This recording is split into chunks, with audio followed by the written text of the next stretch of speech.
Bismillah. So this lesson we're going to speak about the double letter, when we have two letters that are the same joined together. Now this joining is called Shaddah, and it means to join with strength. So if we take the word Shaddah, what Arabs use for the sign of Shaddah is the following. It's just that part of the word Shaddah, which is that. So if we want to double this letter, what we do is we add the Shaddah. That's it there. Now, a point to note is that the Shaddah will always have a vowel mark accompanied with it. Either the Fatha, the Dhamma, or the Kasra. So, for example, we have here three scenes with a Shaddah and the three different harakat. So, as you can see, the Shaddah with a Dhamma, the Shaddah with a Kasra, and the Shaddah with a Fatha.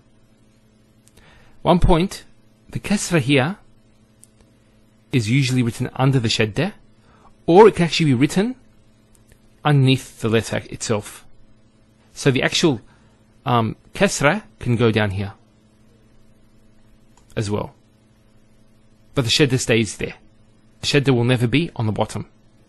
Another point is the Shaddah can go on any letter, except for the Hamza or the Alif.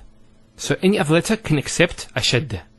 Now let's dissect the Shaddah on top of these letters. So we said that the Shaddah represents a doubling of the letter. So here, there's two scenes, because the Shaddah is there. So there's one scene, followed by another scene.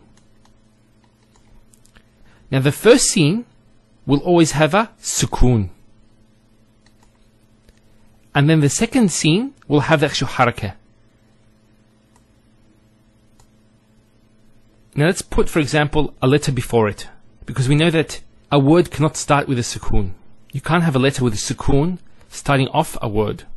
So let's put the ra, for example. So to pronounce this, we would say resu, resu. Notice how I give the double letter. Resu, resu. Now similarly, this is two scenes as well.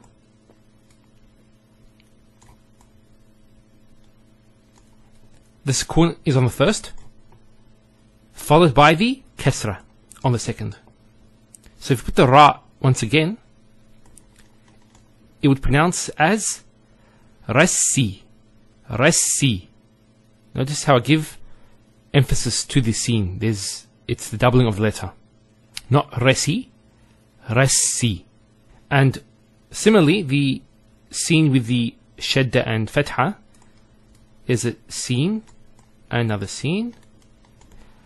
There's a sukoon there, and there's a Fatha there. So if we put the ra, for example, actually let's change the letter. Let's put the meme. So the meme would be joined to it, and a Fatha here. And I assumed that these were Fathas as well, with the ra as well. So that's why it was rassi and rassu. So here it's massa. This is actually a verb. Massa means to touch. Now, how this verb is actually written is the following. It's a meme followed by a sin, and there's a Shaddah, and it's massa. So a double letter will not be represented in this way.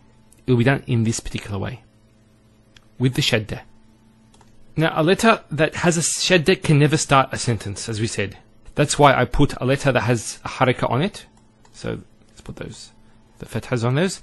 So notice I put those huruf, those letters, in front, because there's no word that starts with a sin, with a sukoon, or any letter that has a sukoon.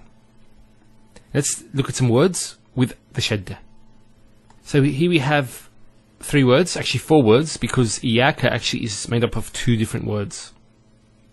We have a particle and a pronoun. So how do we pronounce this? Iyaka. Notice the ya gets a double vowel because of the Shaddah there.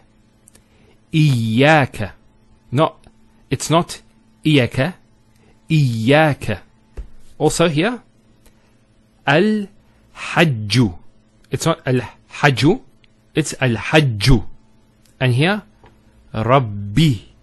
So it's Alhamdulillahi Rabbil Alameen.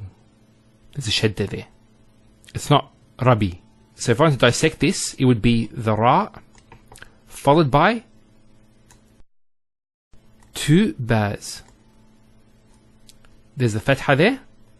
The first Ba takes a Sukoon. And the second takes a Kasra. So it's Rabbi. So you notice actually that a shadda will always give a new syllable to the word. Because the new syllable starts here. It's in between the first and the second letter that has the shadda. So that's briefly about the shadda. Walhamdulillahi Rabbil Alameen.